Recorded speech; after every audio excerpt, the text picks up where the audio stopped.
Headache so many have dealt with this week. Good evening, everyone. Thanks for joining us. I'm Wendy Ryan. And I'm Jamison Euler. This week, thousands of flights have been canceled or delayed due to weather, and it couldn't have come at a busier time for air travel, with millions of people expected to fly for the 4th of July holiday weekend. ABC Action News reporter Stassi Olmos joins us live at Tampa International Airport tonight. Stassi, at least today, things started looking a little better, right?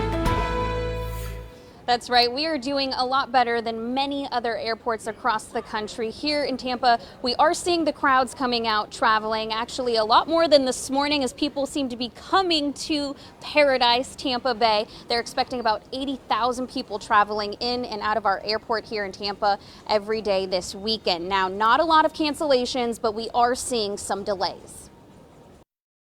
They have me on standby to Dallas, and once I get to Dallas, that's it. I will know from there. Haines City resident Hannah Olmuller is trying to sort out all of the boarding passes American Airlines has given her. Bunch of delayed flights and being put on standby. She has to get her 2-year-old daughter to her father on the other side of the country by tonight. But her original flight to Austin at noon delayed 5 hours, causing her to miss her connection to Vegas. And now she doesn't know if she'll make it in time. Really frustrated.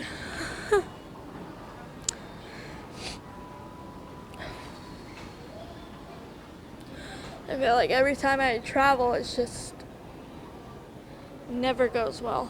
Her flight is one of thousands delayed out of Tampa International this week as regions of severe weather, as well as smoke from fires in Canada, impact flight schedules across the country. When something like this happens, it's really a test to see how the airlines can operate when they come in contact with an unpreventable scenario like Mother Nature. And with major hubs affected, it kind of causes a domino effect. Airport hubs affected the most this week are Chicago O'Hare, Newark, Houston, and Denver International. Friday morning, the U.S. Secretary of Transportation tweeted that cancellation rates are declining, adding United's disruptions are elevated but moving in the right direction. FAA continues to monitor weather and smoke and is engaged closely with airlines to address potential disruptions.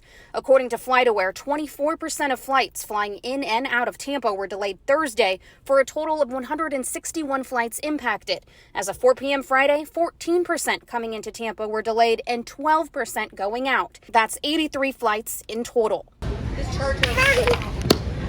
Sitting and waiting, Olmuller is counting her blessings. If I did not have a tablet, to be honest, I don't know what I would do. We know many airlines are struggling with staffing issues, so the FAA tells me that they are making changes to try to help. One of those is adding nearly 170 new routes on the East Coast. Those will fly higher up on GPS signal. Reporting live from the Tampa International Airport, I'm Stassi Olmos, ABC Action News. Stassi, thank you. Well, many of you will take to the roads this holiday weekend. AAA projects more than 43 million people will drive to their destination, which is the highest on record, and about 400,000 will get stranded on roadways this weekend. I spent the day looking into just how you can prepare your car before you hit the road. And here are some tips to keep in mind. First, check your tire pressure, especially your spare tire. Top off your engine oil, and even though it may seem obvious, check your battery. Batteries tend to only last 3 to 5 years, so if your lights are dim or the engine is slow to start, it may be time for a replacement. And while you're driving, if you do experience any car issues, there are some other helpful tips to keep in mind.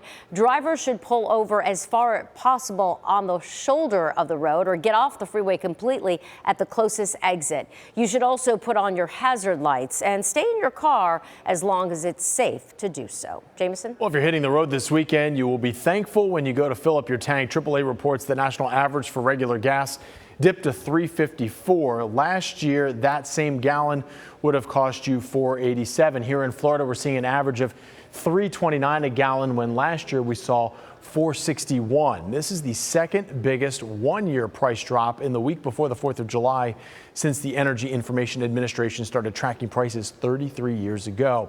If you're looking for things to do this weekend for the holiday, we've got you covered. Just head over to our website at abcactionnews.com and click on the Ways to Celebrate story on our homepage.